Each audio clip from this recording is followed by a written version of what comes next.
আমার আজকের ভিডিওর title Korean look crop casual shirt with velvet pants. আজকের ওয়েদারটা কীরকম? গ্লুমি ওয়েদার, যে কোনো সময় বৃষ্টি হতে পারে। এরকম গ্লুমি ওয়েদারের মধ্যে আমরা সবাই চেষ্টা করি এরকম কমফোর্টেবল আউটফিট পরতে, যে আউটফিটটাতে যদি পানি লাগে তাহলে আমাদের কোনো সমস্যা হয় না, খুব দ্রুত সেই আউটফিটটা শুকিয়ে যায়। আর আরও দুটো সুবিধা আছে। প্রথমত, এই ধরনের সিল্কের আউটফিট যখন আমরা পরার পর এটাকে আমরা ওয়াশিং মেশিনে দিয়ে ওয়াশ করার পর আবার পরতে পারি, কোনো আয়রনের ঝামেলা ছাড়াই।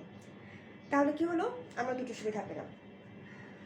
আমি যে ফেব্রিকের কোয়ার্ড পরে আছি, এই ফেব্রিকটা কোরিয়া চায়না থেকে ইম্পোর্ট করা হয় আমাদের দেশে। ইম্পোর্ট করে আনার পর আমাদের দেশের কারিগররা এ ধরনের কোয়ার্ড এখন তৈরি করতে পারেন, যেটা আমাদের জন্য খুব গর্বের একটা বিষয়। এটা আমাদের দেশেই তৈরি করা হয়েছে, মেড ইন বাংলাদেশ। এরকম আউটফিট আপনারা পুলিশ প্লাজাতে পাবেন। এরকম অনেক ধরনের কোয়ার্ডস আছে যেখানে আপনারা এরকম এক্সপোর্ট কোয়ালিটির কোয়ার্ড পাবেন।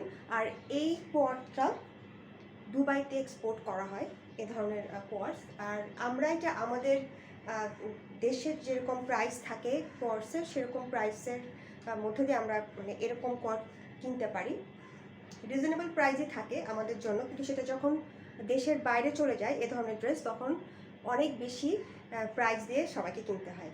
তো আমরা খুব লাকি যে আমরা আমাদের দেশের তৈরি ড্রেস অনেক রিজনেবল প্রাইসের মধ্যে কিনতে পারি। তো আমি আজকে যেটা পরে আছি কোয়ার্ডসের যে আপার পার্টটা, এটা একটা ক্যাজুয়াল শার্ট আমি বলবো। ক্যাজুয়াল ক্রপ শার্ট বলে ভালো হবে, কারণ এই শার্টটা অনেক ছোট। অপেক্ষাকৃত ক্রপ শার্ট বা ক্রপ যে কোনো ড্রেসকে আমরা কী বলি, যেটা অপেক্ষাকৃত একটু ছোট হয় আকারে। তো এই ড্রেসটার 16 বা 17 হবে লেন্থ এই শার্টটার। তো এখানে একটা টাই আছে, এটাকে রিবন বলে, অনেকে নেক টাই বলে। নেক টাইয়ের জন্য এই শার্টটাকে ক্যাজুয়াল শার্ট বলতে হবে, কিন্তু শার্টের যে স্লিভ, সেখানে আবার শার্টের স্লিভের মধ্যে কাফ আছে, কলার আছে। কিন্তু এই শার্টটার যে ধরনের লেন্থ আর এখানে যেই রিবনটা আছে, এটার কথা চিন্তা করেই এটাকে আসলে আমরা ফর্মাল কোনো শার্ট বলতে পারছি না, এটাকে ক্যাজুয়াল শার্ট বলতে হবে, ক্যাজুয়াল ক্রপ শার্ট বলতে হবে। আর তার সাথে আমি যে প্যান্টসটা পরে আছি, এটা ভেলভেটম একটা প্যান্টস। আমি শুধু দূরে গিয়ে দাঁড়ালে আপনারা ভালো করে বুঝতে পারবেন। এটা ভেলভেটম একটা প্যান্টস। যারা কোরিয়ান তারা এই ধরনের ভেলভেটম প্যান্টস পরতে খুব পছন্দ করে। কোরিয়ানরা, চাইনিজরা পরতে পছন্দ করে।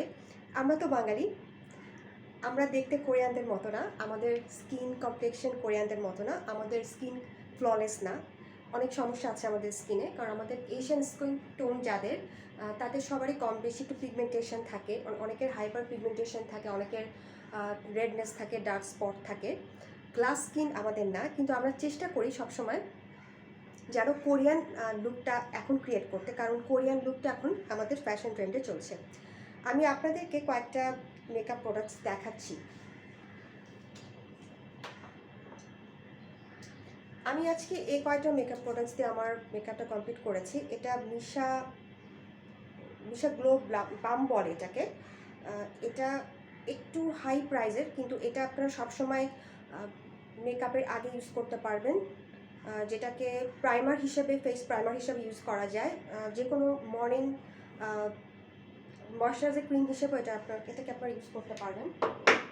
আর এটা কনসিলার, অ্যাজ ইউজুয়াল আমি নির্ভানা ব্র্যান্ডের কনসিলার ইউজ করি। আর এটা হচ্ছে কোরিয়ান টিন্ট, এটাকে ওয়াটার টিন্ট বলে।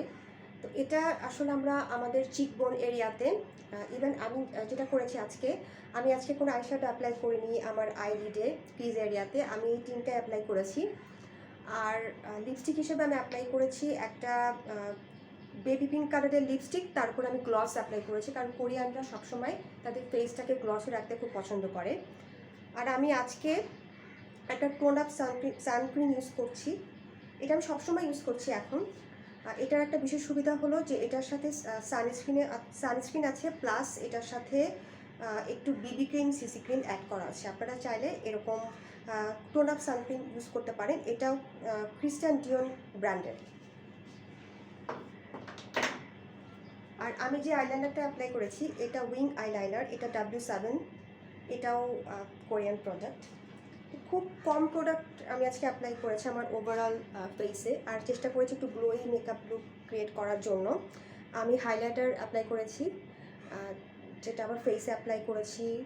তারপর আমি চেষ্টা করেছি যে আমার আইব্রোজ এরিয়াতে একটু হাইলাইটার অ্যাপ্লাই করতে।